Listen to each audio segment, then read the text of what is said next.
സ്നേഹാദരണീയരായ വിശ്വാസിനി സഹോദരങ്ങളെ, സർവലോക രക്ഷിതാവായ അള്ളാഹുവിന്റെ നിയമങ്ങളും നിർദ്ദേശങ്ങളും അന്ത്യപ്രവാചകൻ മുഹമ്മദ് മുസ്തഫ റസൂലുള്ളാഹി സല്ലല്ലാഹു അലൈഹി വസല്ലമയുടെ ജീവിതചര്യകളും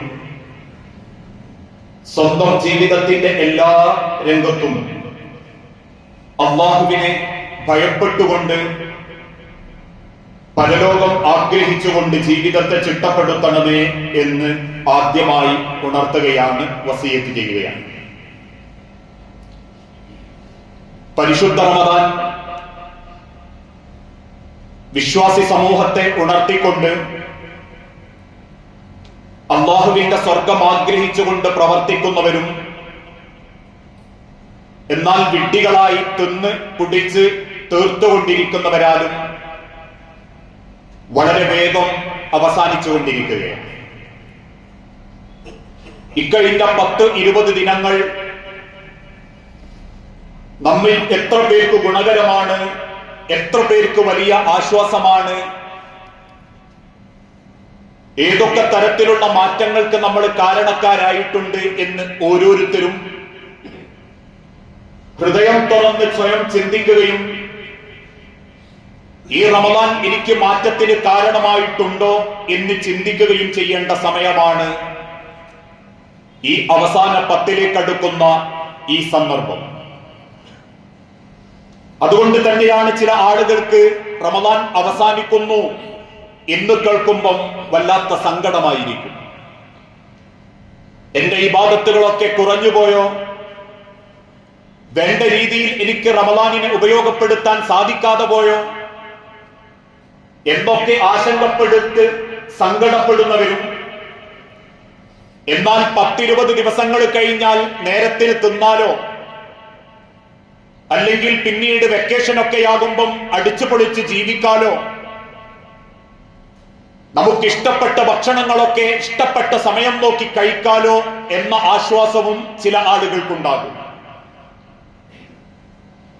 ഈ പരിശുദ്ധ റമദാനിനെ നല്ല നിലക്ക് ഉപയോഗപ്പെടുത്തുകയും ഉപകാരപ്പെടുത്തുകയും ചെയ്ത് സ്വന്തം ഹൃദയത്തിൽ അടിഞ്ഞുകൂടിയിട്ടുള്ള പാപക്കറകളെല്ലാം കഴുകിക്കളഞ്ഞ് അള്ളാഹു ആഗ്രഹിച്ച മുത്തഖീങ്ങളിൽ മുഅ്മിനീങ്ങളിൽ ഉൾപ്പെടാൻ അള്ളാഹു നമുക്ക് ഓരോരുത്തർക്കും അനുഗ്രഹം നൽകി നമ്മളോട് കാരുണ്യം കാണിക്കുമാറാകട്ടെ. പരിശുദ്ധ റമദാനിൽ 2 ഓഫറുകളാണ് അല്ലാഹു തആല മനുഷ്യന് നിശ്ചയിച്ചിട്ടുള്ളത്. അതിലൊന്ന് ഒരായുസ് മുഴുവൻ, അതല്ലെങ്കിൽ ഒരു വർഷക്കാലം മുഴുവൻ ഒരടിമ ചെയ്തു കൂട്ടിയിട്ടുള്ള അവന്റെ പാപങ്ങൾ, അവൻ അറിഞ്ഞും അറിയാതെയും ചെയ്തു പോയിട്ടുള്ള കുറ്റങ്ങൾ അള്ളാഹുവിന്റെ മുൻപിൽ ഏറ്റുപറഞ്ഞ് തൗബ പാശ്ചാത്തപിച്ച് മടങ്ങാനുള്ള ഒരു ഓഫർ അള്ളാഹു ഈ പരിശുദ്ധ റമദാനിൽ നമുക്ക് നിശ്ചയിച്ചിട്ടുണ്ട്. കാരണം ഈ ലോകത്ത് നമ്മളെ ഏറ്റവും കൂടുതൽ സ്നേഹിക്കുന്നത് ആരാണ്, നമ്മളോട് ഏറ്റവും കൂടുതൽ പ്രണയം കാണിക്കുന്നത് ആരാണ് എന്ന് ചോദിച്ചാൽ യാതൊരു സംശയവും കൂടാതെ നമുക്ക് പറയാൻ സാധിക്കും, അത് നമ്മളെ മാതാപിതാക്കളോ നമ്മളേറെ സ്നേഹിക്കുന്ന ഭാര്യ ഭർത്താക്കന്മാരോ നമ്മുടെ ശക്തിയായി കൂടെ ജീവിക്കുന്ന സൗഹൃദങ്ങളോ അല്ല നമ്മെ ഏറ്റവും കൂടുതൽ സ്നേഹിക്കുന്നത്. മറിച്ച് നമ്മെ ഓരോരുത്തരെയും ഒന്നും പ്രതീക്ഷിക്കാതെ നമ്മൾ എന്തൊക്കെ തിന്മകൾ ചെയ്തിട്ടും എന്തൊക്കെ കൊള്ളരുതായ്മകൾ ചെയ്തിട്ടും ഓരോ ദിനവും നമ്മളോടുള്ള സ്നേഹത്തിന് കുറവ് വരുത്താത്ത ഒരാൾ, അത് നമ്മെ സൃഷ്ടിച്ച അല്ലാഹു സുബ്ഹാനഹു വ തആലയാണ്. അതുകൊണ്ടാണ് അല്ലാഹു തആല മനുഷ്യരോട് കൽപ്പിച്ചതും നിങ്ങൾ എന്തൊക്കെ തോന്നിവാസങ്ങൾ ചെയ്തിട്ടും നിങ്ങൾക്ക് ശ്വാസം അല്ലാഹു നിലനിർത്തിയിട്ടുണ്ട്. അല്ലാഹുവിന് ഇഷ്ടപ്പെടാത്ത എന്തൊക്കെ വൃത്തികേടുകൾ നിങ്ങൾ ജീവിതത്തിൽ പകർത്തിയിട്ടും ഒരു നല്ല വിശ്വാസിയായി ജീവിക്കാൻ പഠിച്ചിട്ടും പഠിക്കാത്തവരെ പോലെ ജീവിച്ചിട്ടും നിങ്ങൾക്കുള്ള വായു, വെള്ളം, വെളിച്ചം, ആരോഗ്യം, ആയുസ്, ഇതൊക്കെ അല്ലാഹു തആല മനുഷ്യന് ഇന്നും തുടർന്ന് നൽകിക്കൊണ്ടിരിക്കുന്നുണ്ട്. അതിൽപ്പെട്ട ഒരു മഹാ അനുഗ്രഹമാണ് തിന്മകളെ കൊണ്ട് മലിനമായി പോയ മനസ്സ് തൗബ ചെയ്ത് പാശ്ചാത്തപിച്ച് മടങ്ങി അള്ളാഹുവിന്റെ മുൻപിലുള്ള ഏറ്റവും വലിയ പാപമോചനം നേടാനുള്ള അവസരം ഉണ്ടാക്കി കൊടുത്തു എന്നുള്ളതും. ഇന്ന് നമ്മളൊക്കെ ചില മുതലാളിമാരെ പറ്റി പറയാറില്ലേ, എന്തൊക്കെ നല്ലത് ചെയ്തു കൊടുത്താലും ഒരു തിന്മ കണ്ടാ മതി, പെട്ടെന്ന് ജോലിയിൽ നിന്നും പിരിച്ചുവിടും, ശിക്ഷിക്കും. പക്ഷെ അള്ളാഹു പറയുന്നു, ഏതേത് പാപങ്ങൾ നിങ്ങൾ ചെയ്തിട്ടുണ്ടെങ്കിലും, നിങ്ങളുടെ ജീവിതത്തിൽ അറിഞ്ഞും അറിയാതെയും എന്തൊക്കെ കുറ്റങ്ങൾ നിങ്ങൾക്ക് സംഭവിച്ചു പോയിട്ടുണ്ടെങ്കിലും അതെല്ലാം നിങ്ങൾക്ക് അള്ളാഹു പൊറുത്തു നൽകാൻ അള്ളാഹു അവസരം നൽകിയതാണ് തൗബ, പാശ്ചാത്തപിക്കുക എന്നുള്ളത്. അതുകൊണ്ടാണ് റബ്ബ് വിശുദ്ധ ഖുർആനിലൂടെ പഠിപ്പിച്ചതും ഇന്നല്ലാഹ യുഹിബ്ബുത് തവ്വാബീന, തീർച്ചയായും റബ്ബ് ഏറ്റവും കൂടുതൽ ഇഷ്ടപ്പെടുന്നത് ചെയ്തുപോയ പാപങ്ങളും കുറ്റങ്ങളും റബ്ബിന്റെ മുൻപിൽ ഏറ്റുപറയുന്ന തൗബ ചെയ്യുന്ന ആളുകളെയാണ്. മറ്റൊരു ഭാഗത്ത് അല്ലാഹു തആല ഓർമ്മപ്പെടുത്തി, വതൂബു ഇലല്ലാഹി ജമീഅൻ അയ്യുഹൽ മുഅ്മിനൂൻ, മുഅ്മിനീങ്ങളെ നിങ്ങൾ ചെയ്ത ഏത് കുറ്റവും നിങ്ങൾക്ക് അല്ലാഹുവിന്റെ മുൻപിൽ തുറന്നു പറയാം. ഫഇൻ സനാ വ്യഭിചാരം, വഇൻ ശരിബൽ ഖംറ കള്ളുകുടി, വഇൻ സറക മോഷണം, നിങ്ങളുടെ മാതാപിതാക്കളോടുള്ള ഉക്കൂക്കാത്തുകൾ, നിങ്ങളുടെ ഭാര്യമാരോടുള്ള വഞ്ചനകൾ, നിങ്ങളുടെ മക്കളോടുള്ള കൊള്ളരുനായ്മകൾ, നിങ്ങളുടെ ജീവിതത്തോട് ചെയ്തു പോയിട്ടുള്ള അക്രമങ്ങൾ, ഇങ്ങനെ ജീവിതത്തിലെ ഏത് പാപങ്ങളും അത് ശിർക്കാണെങ്കിൽ പോലും നിങ്ങൾ അല്ലാഹുവിനോട് തൗബ ചെയ്യുകയാണെങ്കിൽ ലഅല്ലകും തുഫ്ലിഹൂൻ, തീർച്ചയായും നിങ്ങൾ വിജയിക്കുക തന്നെ ചെയ്യും. മറ്റൊരു ഭാഗത്ത് അല്ലാഹു തആല ഓർമ്മപ്പെടുത്തി, വമൻ ലം യതുബ്, ആരാണോ പാശ്ചാത്തപിച്ച് മടങ്ങാത്തത്, ഫഉലൈക ഹുമുൽ ളാലിമൂൻ, തീർച്ചയായും അക്കൂട്ടർ അവിവേകികളും വഴിപിഴച്ചു പോയവരുമാണ് എന്ന് അല്ലാഹു തആല ഖുർആനിന്റെ ആയത്തുകളിലൂടെ പഠിപ്പിക്കുന്നു. ജീവിതത്തിന്റെ ഓരോ സെക്കൻഡുകളിലും അറിഞ്ഞും അറിയാതെയും ചെയ്തു പോയ സർവ്വ പാപങ്ങളും സൃഷ്ടാവായ റബ്ബിന്റെ മുൻപിൽ തുറന്നു വെച്ച്, എനിക്ക് അബദ്ധം പറ്റി റബ്ബേ, ഇനി അങ്ങോട്ടുള്ള എന്റെ ആയുസ്സിൽ ഈ അബദ്ധങ്ങളുടെ പരീക്ഷണങ്ങളോ ഇതിന്റെ കുറ്റങ്ങളോ ഒരിക്കലും എന്നെ സങ്കടപ്പെടുത്തരുതേ നാഥ. നിന്റെ ഖബറിലേക്ക് കിടക്കുമ്പോ, ആഖിറത്തിൽ നിന്റെ മുൻപിൽ പുനർജീവിപ്പിക്കപ്പെടുമ്പോ ഒരു പാപങ്ങളും ഇല്ലാത്ത, ഒരു കറയും ബാധിക്കാത്ത, ഒരു കുറ്റങ്ങളെ കൊണ്ട് മലിനമാകാത്ത ഒരു നല്ല മനസ്സിന്റെ, ഒരു വിശ്വാസത്തിന്റെ ഒരു ഉടമയാക്കണേ റബ്ബേ എന്ന് ഒരടിമ ഹൃദയം തുറന്നു പറഞ്ഞാൽ അത് അല്ലാഹുവിന് ഒരുപാട് ഇഷ്ടമാണ്. അല്ലാഹു ഒരുപാട് ആഗ്രഹിക്കുന്നുണ്ട് അങ്ങനെ ഒരു പാശ്ചാത്താപം അടിമകളിൽ നിന്ന്. അതുകൊണ്ടാ ഒരിക്കൽ നബി സല്ലല്ലാഹു അലൈഹി വസല്ലമ മിമ്പറിലേക്ക് കയറാൻ നിൽക്കുമ്പോ പെട്ടെന്ന് പറഞ്ഞു ആമീൻ, ആമീൻ. 3 തവണ ആമീൻ പറഞ്ഞപ്പം സഹാബത്ത് ചോദിച്ചു, നബിയെ എന്തിനാ നിങ്ങൾ ആമീൻ ചൊല്ലിയത്? തിരുദൂതൻ തിരിച്ചു പറഞ്ഞു, ആത്താനിയൽ ജിബ്രീൽ, ജിബ്രീൽ എന്റെ അരികിൽ വന്നു, എന്നിട്ട് എന്നോട് പറഞ്ഞു, നബിയെ മൻ അദ്റക ശഹ്റു റമളാന, ഒരാൾക്ക് ഒരു റമളാൻ കിട്ടി, ഫമാത്ത, അവൻ മരണപ്പെട്ടു. ബുദ്ധി ഉറച്ചുകൊണ്ട് നോമ്പ് നോൽക്കാൻ അവൻ ഒരു റമളാൻ കിട്ടി, ആ റമളാൻ അവന് കിട്ടി, പിന്നീട് അവൻ മരണപ്പെട്ടു. വലം യഗ്ഫിറ ലഹു, പക്ഷേ അവന്റെ പാപങ്ങളൊന്നും റബ്ബിനെ കൊണ്ട് പൊരുത്തപ്പെടിക്കാൻ അവന് പറ്റിയിട്ടില്ല. അവന്റെ ഹൃദയം തുറന്ന് റബ്ബിനോട് അവൻ സംസാരിച്ചിട്ടില്ല. ചെയ്തു പോയ കുറ്റങ്ങൾ അള്ളാന്റെ മുൻപിൽ ഏറ്റുപറഞ്ഞ് അവൻ തൗബ ചെയ്തിട്ടില്ലെങ്കിൽ ഫഉദ്ഖിലൻ നാറ, അവൻ നരകത്തിൽ പ്രവേശിക്കട്ടെ, ഫഅബ്അദഹുല്ലാഹ്, അള്ളാന്റെ ശാപം കിട്ടട്ടെ. ഇത് കേട്ടപ്പോഴായിരുന്നു അള്ളാന്റെ ഹബീബ് ആമീൻ ആമീൻ എന്നാവർത്തിച്ചു പറഞ്ഞത്. ഒരു റമളാൻ കിട്ടിയിട്ടും അള്ളാഹുവിന്റെ മുൻപിൽ തൗബ ചെയ്ത് മടങ്ങാൻ പറ്റാത്തവർക്ക് ഇത്രമാത്രം കുറ്റം അള്ളാഹുവിന്റെ ഹബീബായ നബി തങ്ങൾ പഠിപ്പിച്ചിട്ടുണ്ടെങ്കിൽ 20 ദിവസത്തെ ദിനങ്ങൾക്കിടയിൽ എത്ര തവണ നമ്മൾ മനസ്സ് തുറന്ന് കണ്ണു നിറഞ്ഞ് അള്ളാഹുവിനോട് പറഞ്ഞിട്ടുണ്ട്, ദാദാ എനിക്ക് കുറ്റം പറ്റിപ്പോയിട്ടുണ്ട് റബ്ബേ, കണ്ണുകൊണ്ടും മനസ്സുകൊണ്ടും നാവുകൊണ്ടും എണ്ണിയാലൊടുങ്ങാത്ത നിരവധി കുറ്റങ്ങൾ ഞാൻ ചെയ്തു പോയിട്ടുണ്ട് റബ്ബേ. എല്ലാം നിന്റെ മുൻപിൽ ഏറ്റുപറഞ്ഞ് എന്റെ കരളൊന്ന് ശുദ്ധമാക്കാൻ എന്റെ ഈ ദിനങ്ങൾ ഞാൻ ഉപയോഗപ്പെടുത്തുന്നു നാഥ എന്ന മനസ്സോടുകൂടി നമുക്കതിന് ഉപകാരപ്പെടുത്താൻ പറ്റിയിട്ടില്ലെങ്കിൽ തിരുദൂതൻ പഠിപ്പിച്ചതുപോലെ അള്ളാന്റെ ശാപം കിട്ടിയവരായി പോകും നമ്മൾ ഓരോരുത്തരും. അഥവാ ഒരു തൗബ ചെയ്യുന്ന അടിമക്ക് അള്ളാഹുവിന്റെ അരികിൽ എത്രമാത്രം സ്ഥാനമുണ്ടെന്ന് ഒരു ചരിത്രത്തിലൂടെ ഹബീബായ നബി തങ്ങൾ ഓർമ്മപ്പെടുത്തി കൊടുത്തു. പലർക്കും ഒരു ധാരണ, നമ്മൾ റബ്ബിനോട് തൗബ ചെയ്യുമ്പോ ആ തൗബ മാത്രം കിട്ടുന്നു എന്നല്ല ചിന്തിക്കേണ്ടത്. ആ പാപങ്ങളൊക്കെ പുറത്തു കിട്ടുകയും ചെയ്യും, പകരം ഒരുപാട് നന്മകൾ അല്ല രേഖപ്പെടുത്തുകയും ചെയ്യും. അവന്റെ കുറ്റങ്ങളൊക്കെ അല്ല മായ്ച്ചു കളയുകയും ചെയ്യും, പകരം ഒരുപാട് നന്മകൾ അവന് രേഖപ്പെടുത്തുകയും ചെയ്യും. അതിനേക്കാളേറെ റബ്ബിന്റെ വല്ലാത്തൊരു സ്നേഹം ആ അടിമകൾക്ക് നേരെയുണ്ടാകും. ആ റബ്ബ് തന്റെ മലക്കുകളോട് പറയും, കണ്ടോ എന്റെ അടിമ എന്റെ മുൻപിൽ ഏറ്റുപറഞ്ഞത് കണ്ടോ, അവന്റെ ഉള്ളിൽ ഞാൻ ഉള്ളത് കൊണ്ടാ അവൻ എന്നോട് അത് ഏറ്റുപറഞ്ഞത്. എന്റെ കാരുണ്യം അവൻ ആഗ്രഹിക്കുന്നുണ്ട്, എന്നെ അവന് ബോധ്യപ്പെട്ടിട്ടുണ്ട്, അവൻ എന്റെ ഖദറിനെ അവൻ വിശ്വാസത്തിൽ എടുത്തിട്ടുണ്ട്. അതുകൊണ്ട് മലായിക്കത്തുകളെ, അവൻ ചോദിച്ചതെല്ലാം ഞാൻ അവന് കൊടുക്കുമെന്ന് ഏഴാൻ ആകാശത്തു നിന്ന് ഒന്നാം ആകാശത്തു വന്ന് കോടാനുകോടി മലക്കുകളോട് അള്ളാഹു പറയുമ്പോ ആ മനുഷ്യന് വേണ്ടി മലക്കുകളും ആമീൻ ചൊല്ലിക്കൊണ്ടിരിക്കും. ആ അടിമക്ക് വേണ്ടി അള്ളാന്റെ മലക്കുകളും ആമീൻ ചൊല്ലാൻ വേണ്ടി കാത്തിരിക്കും. ഒന്ന് ചിന്തിച്ചു നോക്കൂ, എത്ര തവണ നമ്മൾ അള്ളാന്റെ നേരെ കൈനീട്ടി പറഞ്ഞിട്ടുണ്ട്. ചിന്തിച്ചെടുക്കാനാവാത്ത കുറ്റങ്ങളുണ്ട് റബ്ബേ, എന്റെ ചെറുപ്പത്തിൽ സംഭവിച്ചു പോയത്, എന്റെ അവിവേകത്തിൽ സംഭവിച്ചു പോയത്. ഇങ്ങനെ ഓരോന്നും അറിഞ്ഞതും അറിയാത്തതും അള്ളാന്റെ മുൻപിൽ ഏറ്റുപറയുമ്പോ അള്ളാഹുവിന് ആ അടിമയോട് വല്ലാത്തൊരു സ്നേഹമായിരിക്കുമെന്ന് നബി സല്ലല്ലാഹു അലൈഹി വസല്ലമ ഒരു കഥ വിശദീകരിച്ചുകൊണ്ട് ഓർമ്മപ്പെടുത്തി. ഇസ്രായേലിൽപ്പെട്ട ഒരു മനുഷ്യൻ 99 ആളുകളെ വകവരുത്തി കൊന്നുകളഞ്ഞു. പിന്നീട് അദ്ദേഹത്തിന് മനസ്താപം തോന്നി, ഞാൻ ചെയ്തതൊന്നും ശരിയായില്ല, എനിക്കൊന്ന് നന്നാവണം എന്ന് അദ്ദേഹത്തിന് തോന്നുകയും അദ്ദേഹം ആ കൂട്ടത്തിലുള്ള ഒരു പണ്ഡിതന്റെ അരികിൽ ചെന്ന് ചോദിച്ചു, പണ്ഡിത, എനിക്ക് തൗബയുണ്ടോ? ഞാൻ പാശ്ചാത്തപിച്ച അള്ളാഹ് സ്വീകരിക്കുവോ? പണ്ഡിതൻ വെറുപ്പോടെ പറഞ്ഞു, ഇല്ല. 99 പേരെ കൊന്നവന് പാശ്ചാത്താപമോ? നിനക്കൊരിക്കലും പാശ്ചാത്താപമില്ല. അത് കേട്ടപ്പോ ദേഷ്യം പിടിച്ച മനുഷ്യൻ ഈ പണ്ഡിതനെയും വകവരുത്തി 100-ാമനെയും കൊന്നു.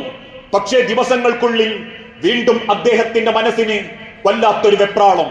ഒന്ന് നന്നാവണം, എനിക്ക് എന്റെ റബ്ബിനോടൊക്കെ ഒന്ന് തുറന്നു പറയണം, ഏത് നിമിഷവും ഞാൻ എന്റെ റബ്ബിന്റെ അരികിലേക്ക് തിരിച്ചു പോകാനുള്ളതാ. അവിടെ എനിക്ക് ഉപകാരപ്പെടുന്നത് ഈ ലോകത്ത് ഞാൻ ചെയ്ത കാര്യങ്ങൾ മാത്രമാണെന്നൊക്കെ ആ മനസ്സിന് വല്ലാത്ത വേദനയുണ്ടാക്കിയപ്പോ വീണ്ടും ഒരു പണ്ഡിതനെ ചെന്ന് കണ്ടു. അദ്ദേഹത്തോട് ചോദിച്ചു, 100 പേരെ കൊന്നവനാണ് ഞാൻ, എനിക്ക് തൗബയുണ്ടോ? ആ പണ്ഡിതൻ പുഞ്ചിരിയോടെ പറഞ്ഞു, താങ്കൾക്ക് തൗബയുണ്ട്, പക്ഷേ ഈ നാട് താങ്കൾ വീണ്ടും നശിപ്പിക്കും. കാരണം ഈ നാട് കാണുമ്പോ, ഇവിടെ ജനങ്ങൾക്കിടയിൽ താങ്കൾക്ക് കിട്ടുന്ന ഒരു ഗുണ്ടയുടെ പരിവേഷം കിട്ടുമ്പോ താങ്കൾ വീണ്ടും തെറ്റ് ചെയ്യും. അതുകൊണ്ട് എന്തു വേണം? ഈ നാടുപേക്ഷിച്ച് മറ്റൊരു നാട്ടിലേക്ക് താങ്കൾ പോണം. ആ നാട്ടിലാവട്ടെ അള്ളാഹുവിനെ ഭയപ്പെട്ട് ജീവിക്കുന്ന ഒരു കൂട്ടരാണ് അവിടെ, നീതിയോടെ ജീവിക്കുന്ന ഒരു കൂട്ടരാണ് അവിടെ, അള്ളാഹുവിന്റെ ആഹാരം സ്വപ്നം കണ്ട് പണിയെടുക്കുന്ന ഒരു കൂട്ടരാണ് അവിടെ. അവിടെ ചെന്ന് പട്ടിണിയാണെങ്കിലും താങ്കൾക്ക് ഈമാനോടെ ജീവിക്കാൻ പറ്റും. ആ പണ്ഡിതന്റെ വാക്ക് കേട്ട് ഈ ഗുണ്ടയായ മനുഷ്യൻ ആ പ്രദേശത്തേക്ക് പുറപ്പെട്ടു. പക്ഷേ വഴിവക്കിൽ വെച്ച് അദ്ദേഹം മരണപ്പെട്ടു. ആ മരണപ്പെട്ടവന്റെ മയ്യത്ത് ഏറ്റെടുക്കാൻ വന്ന നന്മയുടെ മലക്കുകളും തിന്മയുടെ മലക്കുകളും തമ്മിൽ അവിടെ വല്ലാത്ത വാദപ്രതിവാദം നടന്നു. തിന്മയുടെ മലക്കുകൾ പറഞ്ഞു, ഇവൻ 100 പേരെ കൊന്നവനാ, അതുകൊണ്ട് നരകത്തിന്റെ അവകാശിയാക്കണം. നന്മയുടെ മലക്കുകൾ പറഞ്ഞു, അല്ല, മാറാൻ ഉദ്ദേശിച്ച് അള്ളാന്റെ മുൻപിലേക്ക് ഹൃദയം ചേർത്ത് വെച്ച് വന്നവനാ, അതുകൊണ്ട് ഇവനെ സ്വർഗത്തിലേക്കാക്കണം, സ്വർഗത്തിന്റെ ഗന്ധം കൊടുക്കണം. തമ്മിൽ അങ്ങോട്ടും ഇങ്ങോട്ടും അവര് വാഗ്വാദത്തിലേർപ്പെട്ടപ്പോ റബ്ബിന്റെ കൽപ്പന വന്നു, നിങ്ങൾ അവൻ സഞ്ചരിച്ച ദൂരയാത്ര അളക്കുക. സഞ്ചരിച്ചതിന്റെ പകുതിയിലധികം അവൻ ആ നാട്ടിലേക്ക് എത്താനായിട്ടുണ്ടെങ്കിൽ, അഥവാ ആ നാടിലേക്കുള്ള യാത്രയിൽ പകുതിയിലധികം പിന്നിട്ടിട്ടുണ്ടെങ്കിൽ അവൻ അള്ളാഹുവിന്റെ തൗബക്കർഹന. എങ്കിൽ പകുതിക്ക് മുൻപാണെങ്കിലോ അവൻ ആ തൗബക്കർഹനുമല്ല. അവർ അളന്നു നോക്കുമ്പോ പകുതിയുടെ അപ്പുറത്തേക്ക്, അഥവാ നാടിന്റെ അടുത്തേക്ക് എത്താറായിട്ടുണ്ട്. അദ്ദേഹത്തിന് തൗബയുണ്ടെന്നും ആ കാര്യത്തെപ്പറ്റി ഇസ്ലാമിക ലോകം പഠിപ്പിച്ചിട്ടുണ്ടെങ്കിൽ ഏത് പാപങ്ങൾ ചെയ്യുന്നവർക്കും അള്ളാഹുവിന്റെ അരികിൽ ഉന്നതമായ തൗബയുണ്ട്. മറ്റൊരു ഭാഗത്ത് ഒരടിമ തൗബ ചെയ്യുമ്പോ അള്ളാഹ്ക്കുണ്ടാകുന്ന സന്തോഷത്തെ പറ്റിയും വിശദീകരിച്ചിട്ടുണ്ട്. അള്ളാഹുവിന്റെ ഹബീബ നബി തങ്ങൾ പഠിപ്പിച്ചു, ഒരു വ്യക്തി തന്റെ ഒട്ടകപ്പുറത്ത് മരുഭൂമിയിലൂടെ യാത്ര ചെയ്യുകയായിരുന്നു. അദ്ദേഹത്തിന്റെ വസ്ത്രവും ഭക്ഷണവും ആ ഒട്ടകപ്പുറത്താണുള്ളത്.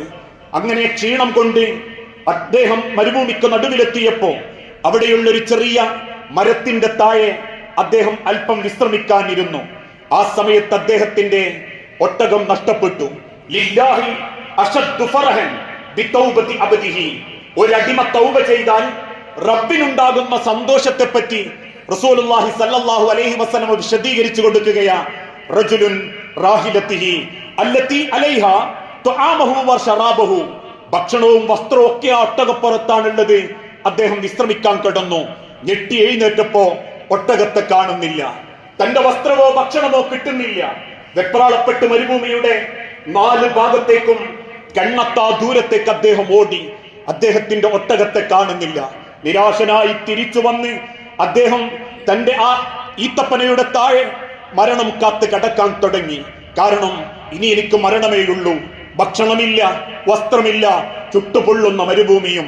അവസാനം മരണം കൺമുൻപിൽ കണ്ട് അദ്ദേഹം മരത്തിന്റെ ചുവട്ടിൽ കിടന്ന് കണ്ണടച്ച് അല്പസമയം കഴിഞ്ഞപ്പോ അദ്ദേഹത്തിന്റെ അരികിൽ നിന്നും ഒരു ശബ്ദം കേട്ടു.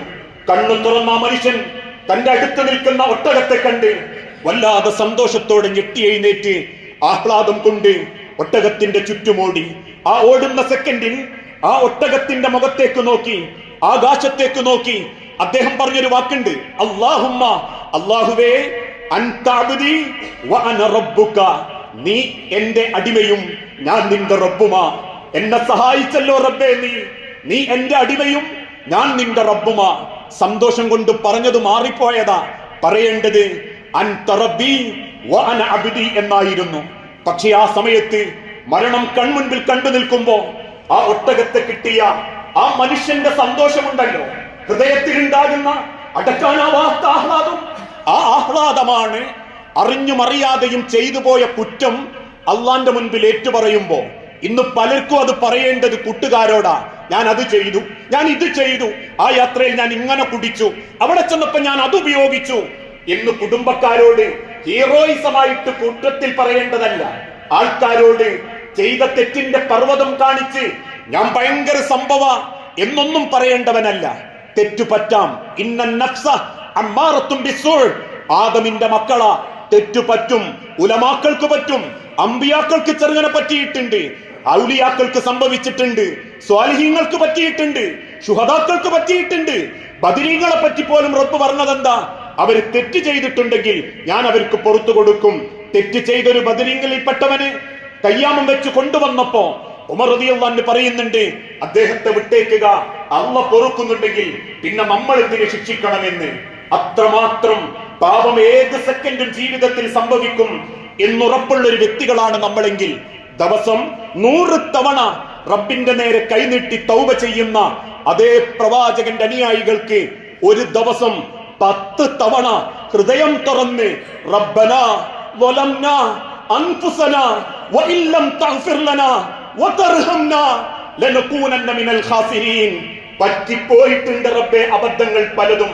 നിന്റെ മുൻപിലേക്ക് ഞാൻ അത് ഏറ്റു പറയുന്നുണ്ട് നാഥാ. അതിന്റെ പേരിൽ ഒരാളെയും നീ കണ്ണീര് കുടിപ്പിക്കരുത്. ഒരാളുടെ ജീവിതത്തിലും നീ പരീക്ഷണങ്ങൾ വരുത്തരുത്. ഒരാളെയും നീ വേദന കൊണ്ട് സങ്കടപ്പെടുത്തരുത്.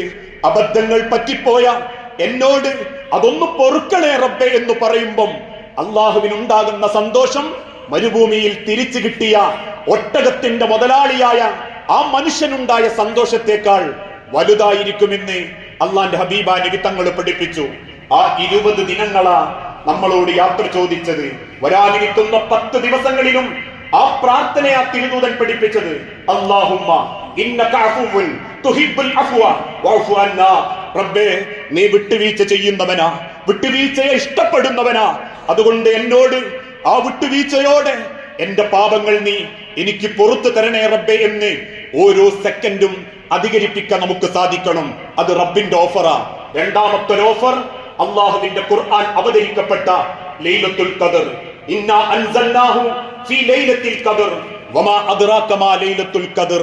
ലൈലത്തുൽ ഖദരി ഖൈറും മിൻ അൽഫി ശഹർ. 1000 മാസങ്ങളേക്കാൾ ഒരൊറ്റ രാത്രി കൊണ്ട്. അതെപ്പോ പ്രതീക്ഷിക്കണം? റസൂലുള്ളാഹി അല്ലാഹു അറിയിച്ചു കൊടുത്തു. ജനങ്ങളോട് അത് പറയാൻ വേണ്ടി സഹാബത്തിന്റെ ഇടയിലേക്ക് തിരുദൂതൻ വരുമ്പോ സഹാബത്തിൽ 2 പേര് തമ്മിലടിക്കുന്നത് കണ്ടു. ആ പ്രശ്നം പരിഹരിക്കുമ്പോഴേക്കും റസൂലുള്ളാന്റെ മനസ്സിൽ അത് മറവിയാക്കപ്പെട്ടു. പക്ഷേ തിരുദൂതൻ പറഞ്ഞു, അവസാനത്തെ 5-നോ 7-നോ 9-നോ നിങ്ങൾ അതിനെ പ്രതീക്ഷിച്ചു കൊള്ളുക. എങ്ങനെ പ്രതീക്ഷിക്കണം? നിങ്ങളുടെ ജീവിതത്തെ ഏറ്റവും കൂടുതൽ റബ്ബിലേക്ക് അധികരിപ്പിച്ചുകൊണ്ട്. ഇദാ ദഖലൽ അശ്റു, തിരുദൂതന്റെ ജീവിതത്തിൽ അവസാന 10 എത്തുമ്പോ അദ്ദേഹം മുണ്ട് മുറുക്കിയെടുക്കും എന്ന് പറഞ്ഞാൽ തിന്നാൻ വേണ്ടിയിട്ടുള്ള ആ 20 ദിവസം തിന്നതും പിന്നെ തിന്നാനുള്ള മോഹം ഉണ്ടാവില്ല. ഞാൻ പറയാറുണ്ട്, അവസാനത്തെ 10 ദിവസം റോട്ടുമ്പോ തിരക്ക്, 20 ദിവസം കഴിഞ്ഞിട്ട് സന്തോഷത്തിലാ ചിലര്. അവസാനത്തെ 10 എങ്ങനെയൊക്കെ റോട്ടുമ്പോ തീർക്കാൻ പറ്റുമോ എന്നാലോചിച്ചോടലല്ല, മറിച്ച് തിരുദൂതന്റെ ജീവിതത്തിൽ അദ്ദേഹം മുണ്ട് മുറുക്കിയെടുക്കും. കിട്ടിയിട്ടില്ലെങ്കിലും കാരക്ക കൊണ്ട് അഡ്ജസ്റ്റ് ചെയ്യും. പള്ളിയിലേക്ക് ഇത്തിക്കാഫിരിക്കും. ഇത്തിക്കാഫിരിക്കുമ്പോഴും തിന്നാൻ വേണ്ടി ഇത്തിക്കാഫിരിക്കാൻ വരൂല.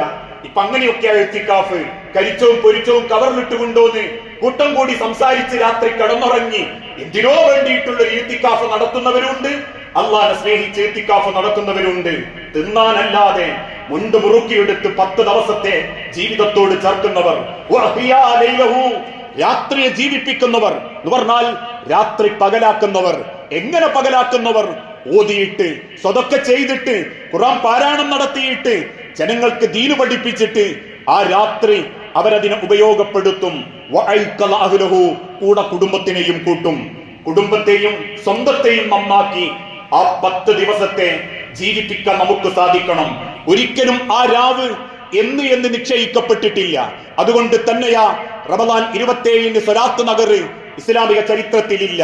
അള്ളാന്റെ പള്ളിയിൽ ഇത്തിക്കാഫിരുന്ന് റബ്ബിനോട് ഇസ്തിഗ്ഫാറും തൗബയും നടത്തേണ്ടതിന് പകരം ഏതെങ്കിലും പാടത്തേക്ക് കൂട്ടിക്കൊണ്ടുപോയി ഒരു ഉലമ നാട്ടുകാരെ കൊണ്ട് ആമീൻ വിളിപ്പിക്കുന്ന ദിക്റുകൾക്ക് ഇസ്ലാമിക തെളിവില്ല. മറിച്ച് അള്ളാഹുവിന്റെ ഭവനത്തിൽ ഇത്തിക്കാഫിരുന്ന് ഹൃദയം തുറന്ന് അവനവന് സാധിക്കുന്ന അമലുകൾ ചെയ്ത് റബ്ബിനോട് പ്രാർത്ഥിക്കുമ്പോ ആ 10 ദിവസം കൊണ്ടല്ല, ഏതോ ഒരു രാവ് കൊണ്ട് കിട്ടുന്നത് 1000 മാസങ്ങളുടെ പുണ്യമാണ്. ഈ മനസ്സോടുകൂടി ഈ 2 ഓഫറുകൾ അള്ള മുൻപോട്ട് വെക്കുന്നുണ്ടെങ്കിൽ ആ ഓഫറുകൾ നേടിയവനായിരിക്കണം വിശ്വാസി. അല്ലാതെ റമദാൻ കഴിഞ്ഞു പോകുമ്പോ എന്ത് നേട്ടമാണെന്ന് ചോദിക്കുമ്പം പലരും പറയുന്നത് പോലെ അല്ലാത്ത മാസത്തെക്കാളും 10-15 റുപ്യ കൂടുതൽ ചെലവായി എന്നല്ലാതെ പ്രത്യേകിച്ച് നേട്ടങ്ങളൊന്നുമില്ല എന്നാണ് നമുക്ക് തിരിച്ചു ചിന്തിക്കാനുള്ളതെങ്കിൽ, അള്ളാഹു പറഞ്ഞതുപോലെ വിഡ്ഢികൾ തിന്നും കുടിച്ചും റമദാനിനെ ആഘോഷിക്കും. സ്വാലിഹീങ്ങൾ ഉപയോഗപ്പെടുത്തി അടുത്ത റമദാൻ ഇല്ലെങ്കിലും ഈ റമദാൻ എനിക്ക് മതി എന്ന ആശ്വാസത്തോടുകൂടി റമദാനിനെ യാത്രയാക്കാനിരിക്കും. ഇതിലേത് കൂട്ടരാണെന്ന് നമ്മൾ സ്വയം ചിന്തിച്ച് സ്വന്തം ജീവിതത്തിന്റെ അർത്ഥവും മൂല്യവും എത്രത്തോളം ഉണ്ട് എന്ന് സ്വയം തെരഞ്ഞെടുക്കുന്ന യഥാർത്ഥ മുത്തഖീങ്ങളിൽ അള്ളാഹു നമ്മളെ എല്ലാവരെയും ഉൾപ്പെടുത്തി അനുഗ്രഹിക്കുമാറാകട്ടെ.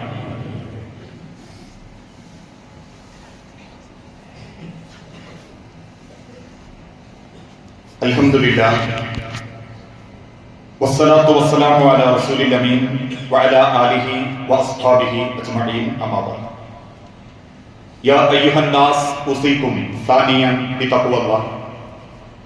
ജീവിതത്തിന്റെ ഒരു രംഗത്തും അള്ളാഹുവിനെ മറന്നു പോകരുത് എന്ന് എന്നോടെന്ന പോലെ നമ്മളിൽ ഓരോരുത്തരോടും വസിയത്ത് ചെയ്യുകയാണ്, ഉപദേശിക്കുകയാണ്. റമദാനിന്റെ അവസാനത്തെ 10 ശവ്വാൽ 1-ന് പെരുന്നാൾ ആഘോഷിക്കുന്നതിന്റെ മുൻപ് നിർബന്ധമായും നമ്മൾ കൊടുത്തു തീർക്കേണ്ട ഒരു ബാധ്യതയാണ് ഫിത്ർ സക്കാത്ത്, സക്കാത്തുൽ ഫിത്ർ എന്ന സമ്പ്രദായം. ഫറദ റസൂലുള്ളാഹി സ്വല്ലല്ലാഹു അലൈഹി വസല്ലം,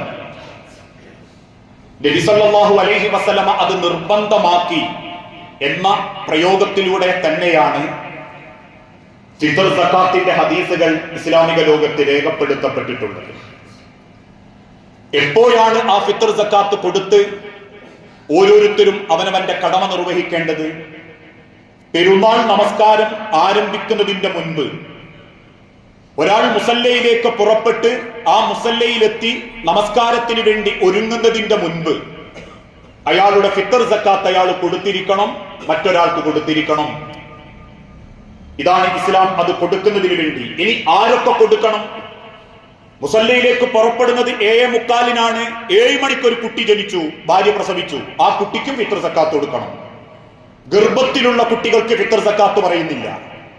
പക്ഷെ മുസല്ലയിലേക്ക് പുറപ്പെടുന്നതിന്റെ മുൻപ് ആ കുട്ടി ജനിച്ചിട്ടുണ്ടെങ്കിൽ, നമ്മൾ പുറപ്പെടാനൊരുങ്ങി, ഭാര്യ ഹോസ്പിറ്റലിലാണ്, കുളിച്ചു മാറി ഇങ്ങനെ നിൽക്കുന്ന സമയത്താണ് ഫോൺ കോള്, പെണ്ണുങ്ങൾ പ്രസവിച്ചിട്ടുണ്ട്, ശരി, ആ ഫിത്ർ സക്കാത്ത് നമസ്കാരത്തിന്റെ മുൻപേ വീട്ടാൻ വേണ്ടി പരിശ്രമിക്കണം. ഇനി എങ്ങനെ കൊടുക്കണം, എന്തിനു കൊടുക്കണം എന്നും ഇസ്ലാം പഠിപ്പിച്ചു. എന്തിനാ ഫിത്ർ സക്കാത്ത്? ഒന്നാമത്തത്, നിങ്ങളുടെ നോമ്പിൽ വല്ല ഫവാഹിഷുകളും മ്ലേച്ഛതയും പറ്റിപ്പോയിട്ടുണ്ടെങ്കിൽ നിങ്ങളുടെ നോമ്പിലുള്ള ന്യൂനതകൾ മറയ്ക്കാൻ ആ ഫിത്ർ സക്കാത്ത് കാരണമാകും. ഇസ്ലാമിക ലോകത്ത് ഉലമാക്കൾ പറഞ്ഞു, നോമ്പ് നോറ്റിട്ട് എന്തെങ്കിലും അബദ്ധമൊക്കെ പറ്റിപ്പോയി, വലിയ അബദ്ധങ്ങളല്ല. ഇന്ന് മക്കളോടൊക്കെ പറയുന്ന അതിന് ഫോണാണാടോ സിനിമ ആണാടോ, അതുമുതൽ വാക്കുകൊണ്ടും പ്രവൃത്തി കൊണ്ടും എന്തെങ്കിലുമൊക്കെ തോന്നിയാസം പറ്റിപ്പോയാൽ അത് പരിഹരിക്കാൻ ഫിത്ർ സക്കാത്ത് നിങ്ങളെ കാരണക്കാരനാക്കും. എങ്കിൽ ആ ഫിത്ർ സക്കാത്ത്, അതോടൊപ്പം തന്നെ ഒരു വ്യക്തി പോലും പെരുന്നാളിന് പട്ടിണിയാവാനും പാടില്ല. ഇതാണ് ഫിത്ർ സക്കാത്ത് എന്തിന് എന്നതിന്റെ ഉത്തരം.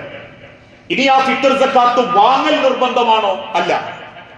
എനിക്ക് ഫിത്ർ സക്കാത്തിന്റെ ആവശ്യമില്ലെങ്കിൽ, എനിക്ക് ആ പെരുന്നാളിന് അല്ലാതെ തന്നെ ഭക്ഷണം കഴിക്കാനുള്ള സൗകര്യം ഉണ്ടെങ്കിൽ എനിക്ക് ആ ഫിത്ർ സക്കാത്തിന്റെ അരി വാങ്ങൽ ഒരിക്കലും നിർബന്ധമല്ല, വാങ്ങാതിരിക്കലാണ് പുണ്യം.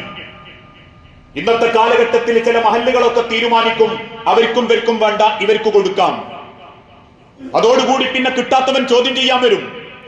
ഇനി ആർക്കെങ്കിലും ഒരു ഭാഗത്ത് നിന്ന് കിട്ടിയിട്ടുണ്ടെങ്കിൽ 4 പള്ളിയിൽ നിന്നും വരട്ടെ എന്ന് വിചാരിച്ച് വാങ്ങിക്കുകയും വേണ്ട.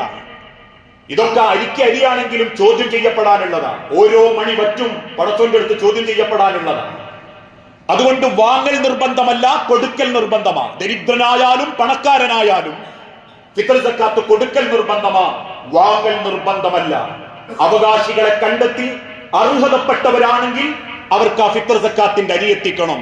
ഇനി അവകാശികളില്ല, നിങ്ങളുടെ പ്രദേശത്ത് അവകാശികളില്ലെങ്കിൽ അവകാശികളായ ആളുകളിലേക്ക്, ഉള്ള സ്ഥലങ്ങളിലേക്ക് നിങ്ങൾക്കത് കൊടുക്കാനും പറ്റണം. എങ്ങനെ കൊടുക്കണം? എത്തിച്ചു കൊടുക്കണം. കാരണം മഹാനായ ഇബ്നു ഉമർ റളിയല്ലാഹു അൻഹു പറയുന്നു, വഅ്മുറു ബിഹാ അൻ തുഅദ്ദി ഖബ്ല ഖുറൂജൻ നാസ് ഇല സ്വലാത്ത്. ജനങ്ങൾ നമസ്കാരത്തിന് പുറപ്പെടുന്നതിന്റെ മുൻപേ അവർക്ക് എത്തിച്ചു കൊടുക്കാനാണ് ഞങ്ങളോട് കൽപ്പിക്കപ്പെട്ടത്. അതിന്റെ അർത്ഥം എന്താ? ഒരു ടോക്കൺ കൊടുത്ത് പള്ളിയിൽ 4-5 ആൾ മേശയിട്ടിരുന്നിട്ട് സാധുക്കൾ ഇങ്ങനെ ടോക്കണും പിടിച്ച് സഞ്ചിയായിട്ട് വരുമ്പോ, ഓനൊരു 5 കിലോ കൊടുക്ക്, ഇവനൊരു 6 കിലോ കൊടുക്ക്, ആ സാധുവാ സുക്കേടിയായിരുന്ന, അങ്ങനെയല്ല. അവനവന്റെ രഹസ്യതയോടെ ആ കുടുംബത്തെ സഹായിക്കാൻ എത്തിച്ചു കൊടുക്കണം. അവന്റെ അഭിമാനത്തിന് കോട്ടം വരുത്താതെ, ഓനൊക്കെ ഫിത്ർ സക്കാത്തിന്റെ ആളാ എന്ന് സ്വയം പോരിഷ പറഞ്ഞ് ആ ഒരു ആഢ്യത്വം കാണിക്കാതെ അവന്റെ അർഹതപ്പെട്ടത് എത്തിച്ചു കൊടുത്തിട്ടില്ലേ, നിങ്ങളെ പെരുന്നാൾ പോലും ഹലാലാവൂലാണ്. നല്ല നിലക്ക് അത് ആഘോഷിക്കാൻ നിങ്ങൾക്ക് അല്ലാഹു അവകാശം നൽകുന്നില്ല. ആ സൂക്ഷ്മതയോടുകൂടി നമ്മൾ ആ ഫിത്ർ സക്കാത്തിലും ഇടപെടാൻ പരിശ്രമിക്കുക. അള്ളാഹുവിന്റെ ദീനിനെ ഹൃദയത്തോട് ചേർത്ത് നിർത്തി സ്വീകരിക്കുന്ന യഥാർത്ഥ മുത്തഖീങ്ങളിൽ അള്ളാഹു നമ്മളെ എല്ലാവരെയും ഉൾപ്പെടുത്തി അനുഗ്രഹിക്കുമാറാകട്ടെ.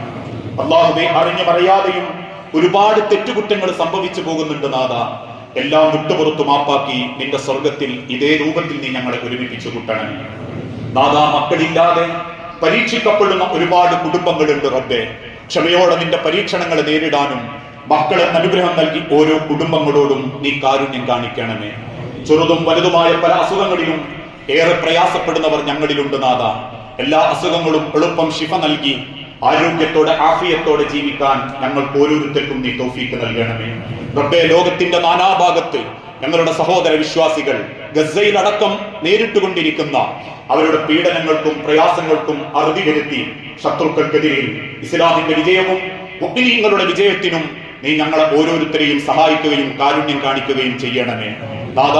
കടബാധ്യതയിൽപ്പെട്ടവരുണ്ട് റബ്ബേ, ഹറാമായ സാമ്പത്തിക ഇടപാടുകളിൽ പെട്ടുപോയവരുണ്ട് റബ്ബേ. എല്ലാം തെറ്റെന്ന് ബോധ്യപ്പെട്ട് ഹലാലായ നിലക്ക് കടം വീട്ടാനും ഹറാമിൽ നിന്ന് ഹലാലായ സമ്പാദ്യമാക്കാനും ഞങ്ങൾക്ക് ഓരോരുത്തർക്കും നീ തൗഫീക്ക് നൽകണമേ നാഥ. ഞങ്ങളുടെ മക്കൾക്ക് നല്ലൊരു ഭാവി ഉണ്ടാക്കി കൊടുക്കുകയും അള്ളാഹുവിനെയും റസൂലിനെയും സ്നേഹിച്ച് കുടുംബത്തിന് ഉപകാരപ്പെടുന്ന മക്കളാക്കി ഞങ്ങളെ മക്കളെ നീ ഞങ്ങൾക്ക് നൽകി ഞങ്ങളോട് കാരുണ്യം കാണിക്കണമേ റബ്ബേ. പല കുടുംബങ്ങളിലും പലരാലും മനസ്സ് വേദനിച്ച് ജീവിക്കുന്നവരുണ്ട് നാഥ. ആരുടെ സ്വഭാവത്തിനാണോ റബ്ബെ മാറ്റം വരുത്തേണ്ടത്, ഏത് കുടുംബത്തിലാണ് റബ്ബെ സമാധാനം ഉണ്ടാകേണ്ടത്, ആ സമാധാനം നൽകി എല്ലാ കുടുംബങ്ങൾക്കും സന്തോഷത്തോടെ ജീവിക്കാൻ നീ തൗഫീക്ക് നൽകി അനുഗ്രഹിക്കണമേ.